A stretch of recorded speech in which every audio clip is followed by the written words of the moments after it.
Good afternoon, our chemistry minions. It's MoNaCo here, And Milks. and we're in our fourth video.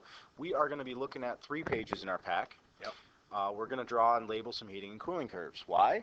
Well, because these graphs are going to help us figure out where we're going to get changes in kinetic and potential energy. Right, so we're tracking heat energy and potential energy in a phase change. Right. Got to get familiar. Let's see what we got. Okay, so first, we have heating and cooling curves. Right. Okay, and they are basically just a tool to help us track temperature changes of a substance over time while constantly heating or cooling it. It's a graph. It is a graph which have axes and labels and the whole 9 yards. Titles, right. And this is a very special graph because it helps us interpret how heat flows into and out of a sample of matter. And then once we do that, we can actually calculate heat, which is Next video. next video. Right, and so it also, in showing us how heat is flowing in and out of a sample, it's also telling us a lot about kinetic and potential energy. So kinetic energy is only changing in these graphs when the temperature is changing because the two words are linked through a definition. Right. Temperature is a measurement of the average kinetic energy of the particles of the motion that the heat caused. Right. So if I get them moving faster because I heated them, or they slow down because I cooled them. Right. That's really what it's coming down to. Mm-hmm. And then the potential energy will only change when the temperature is not changing. Yeah, it's a really weird thing about those two types of energy, Ke and Pe. They can't change at the same time. Only one. I think the law of thermodynamics says something about It does. It does. But we won't And get here's into part of the reason why. The heating and cooling is being done at a constant rate. Mm-hmm. So these temperatures, we're going to see in the curve where the temperature isn't changing. You're really going to see that when you do the lab. Right. But we're going to see it. We'll be able to see it here too, graphically. Yes. But I'm still adding heat. Why is the temperature not changing? Right. Well, what's happening is that kinetic energy is being transferred to potential energy. And changing the phase of matter. There you go. Right. And How then once the all molecules the are matter related. has changed, then all the heat that's being added can go to change the kinetic energy again. It's got to change the potential energy and position to change from a solid to a liquid before the temperature can change again. Because again, temperature is kinetic energy, not potential, and they cannot change at the same time. Right. The And universe. we're hammering it because that's a concept that isn't necessarily Chemistry obvious. or necessarily it's the universe. Like you can't have both Right. multiple types of energy changing at once. Nope. Thermodynamics says no. No, one at a time. But moving on. All right, let's draw one. So Mr. Milks will narrate while Mr. MoNaCo draws. Sweet. So we're going to do specifically a heating curve. Your heating curves are actually always going to have this shape. Notice 3 slants and 2 flats. Okay. Specifically, we are going to heat at a constant temperature today. Let's do water. Yes. Let's call it water.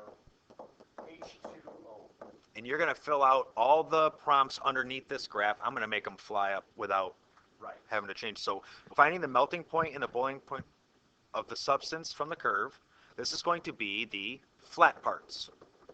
So you're going to write down flat parts, and then you're going to come on up and label your curve just like Mr. MoNaCo. Now, because we're dealing with water, we know the phase changes from melting and boiling point are at 0 and 100 degrees.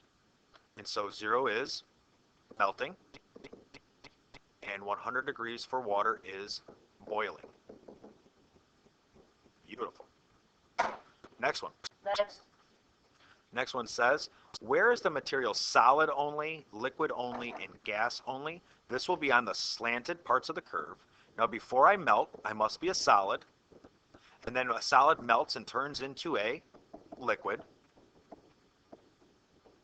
And then a liquid boils and turns into a gas. Now, that's nice because that's stuff I kind of have a feeling I know already going into this. So it's good that there's some familiarity here.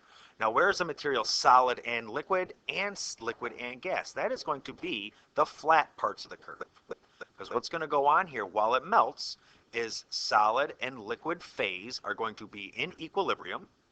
And in boiling, the liquid phase and the gas phase will be in equilibrium. And that's why we're drawing it with those arrows.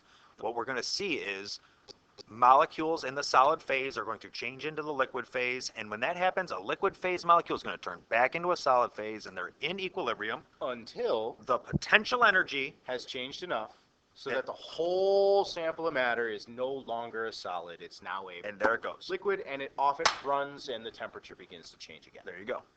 So it's very cool to see. Actually, you're gonna hopefully kind of be interested in watching it when it happens. Interval that kinetic energy changes. That is the slanted parts of the curve. So Mr. MoNaCo is going to write delta KE. The delta stands for change. KE stands for kinetic energy, and a change in kinetic energy is a change in temperature. So we say on the slanted lines is where the temperature is actually changing. That's why we get a delta KE there. Okay.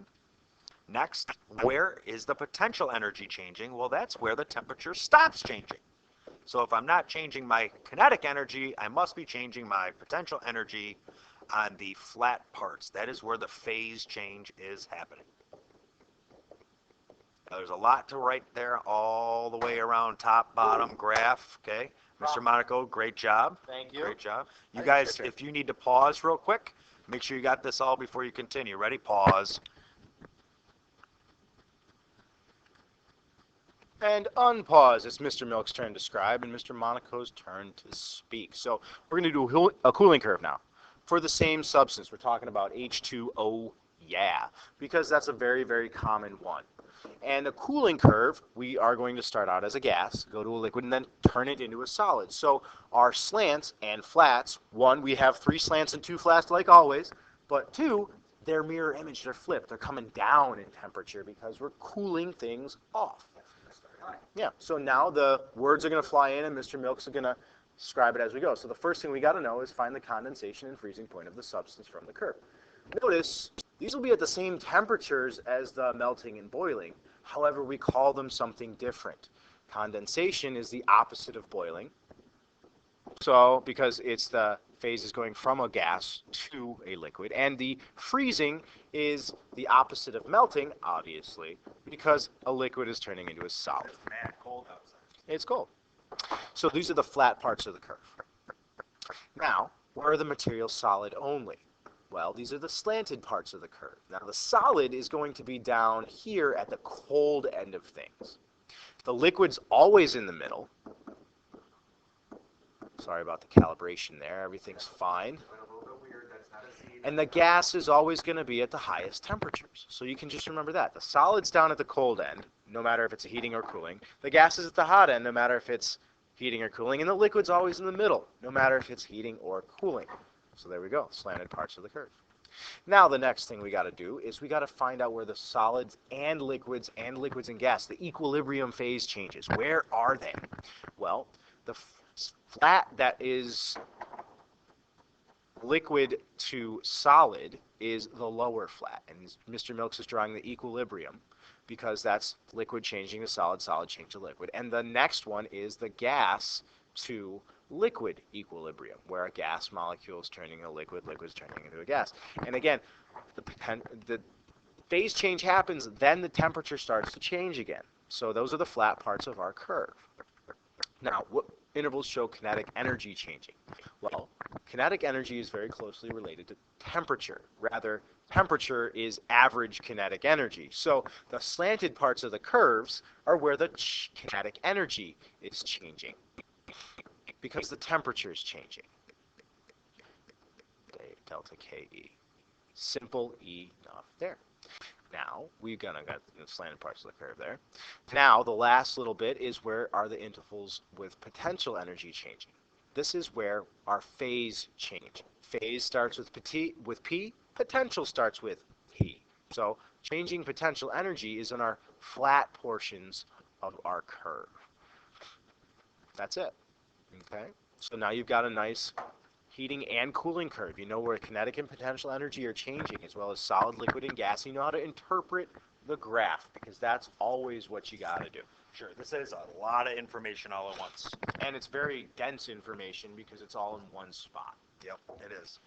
So let's see here. What Good else? stuff, though. Exothermic and endothermic phase changes. There's heat in phase changes. You just saw it. Yep. Heating, we're adding heat. So we're endothermic because we're adding heat into the system. We know these words because we've done these before. Cooling, we're removing heat, and so we're exothermic. It's releasing. So exothermic is heat exiting the system. Right, well, that sounds like it's getting colder. If But- heat's leaving, it's, right? It sounds like it would cooling. be getting counterintuitive, but it's not. It's not. All phase changes that result from cooling are exothermic. Sounds like cooling, but it's not. Okay? You gotta know. It sounds like it, but it's not actually cooling. It's heat leaving. It's heat leaving. But the reason why I put in cooling is because we call it a cooling curve. So I wanted to, you see what I'm saying? I want to link it in there. Sense. Yeah, I want to link it into that. You remember that all phase changes that result from cooling are exothermic because it's losing the heat it had to the system. Right. It's going away. It's exiting. I was hot. Now I'm not. Right. That heat had to go somewhere. Right. Period. It exited the system. So Endothermic. endothermic is going to be the opposite. Heat is entering the system. So if I'm heating something up, it sounds like I'm heating. Heat is entering the system. But it's not. It's heat. I don't get how it's not. It sounds like it would be heating up, but it's not heating up. It's going to be cooling down, isn't it? No. All phase changes that result from heating are endothermic. Oh, I was supposed to draw a picture here. Yeah. Draw a picture. So endothermic is when I'm heating up. I've got a gas up at the top, liquid in the middle, and solid at the bottom. So when I'm heating up, that means I'm changing phase changes up from solid to liquid, liquid to gas, or from solid straight to gas. Right. And so then heat is entering the system. So these are endothermic phase changes. There you go. Equal phase up. Phase up because it's going from a solid to a liquid to a gas, or straight from a solid to a gas. Correct. Phase up, that's just how we kind of refer to it. Yep. Endothermic. Now the opposite is going to, of course, be exothermic. So if I'm going to cool off, if I'm going to go from a gas to a liquid, or a liquid to a solid, or sometimes from a gas straight to a solid, that's going to be actually an exothermic process. Heat needs to leave that system in order to get the molecules closer together to change phase. Yeah. Okay, now I understand what he's talking about, but it's not. It's because the common misconception is that exothermic is heating. Right. Because that sounds like heat, Mr. Exo. It's got to be heating. But that's what it's not doing. See, exo is actually cooling, and endo is actually heating. In the parlance of what we're talking about here, exothermic is losing heat. It lost heat. It lost heat. Where did it go? Out, away from the sample of matter. So when a gas loses heat, what does it do? It turns into a liquid. Right. When a liquid loses heat, what does it do? Turns into a solid. So this is loses heat, exothermic. Right. Gains heat. Right. I get it now. I get it. Endothermic. Right. So right. that's why Very I wrote, particular because we don't actually ever get cold. You lose heat. heat. Because everything's in terms of heat. There is actually no such thing as cold. Cold is really just lack of heat. It's just not. It's like the color black. Black is not really a color. It's absence of color.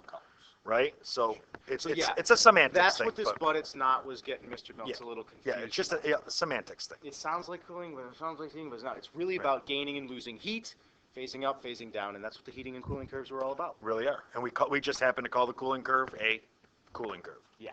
Isn't that funny how that is? So let's wrap it up here. Drawing and labeling these things, guys, an essential skill. You're going to need to be able to label them all up. And interpret what's going on at a certain time. A lot of times you might see that axis has temperatures on it. And the y-axis or the x-axis has times on it too. Right, but I mean, what I'm saying is it's going to ask you by looking at it, what is the boiling point of this stuff? So you're going to need to know the boiling point's the top, always the top flat, and then use that top flat to go over on the y-axis and find out what that number is roughly. Or another great one is like what phase or phases of matter are present at 7 minutes. You'll read up and you'll see, oh wow, it's on one of these flats. Which flat is it? I got to figure it out. So that's why you got to know all the flats, all the slants, the kinetics, the potential, and the phase changes, and the endo and exo, because that little thing at 7 minutes of heating, what's going on? That's what you're going to. I probably started as a solid, and I might be at a liquid right now. Depends on how the rate of heating is. Right. How your graph. So you got to know how to interpret these generic graphs, because we're not sure exactly how it's going to look. The question, that is. The question, I know how the graph's going to look. I don't know what the question is going to be, though. Right, and they're going to ask it forwards, backwards, inside, and out. So look it up. If you're having trouble, come see us. Yeah, we'll straighten you out. Heating and cooling curves, if you really need to, that'll straighten you out. And if you don't get it on the internet, find it, get it from us. Yeah, we'll do some practice. Thanks, guys. See you.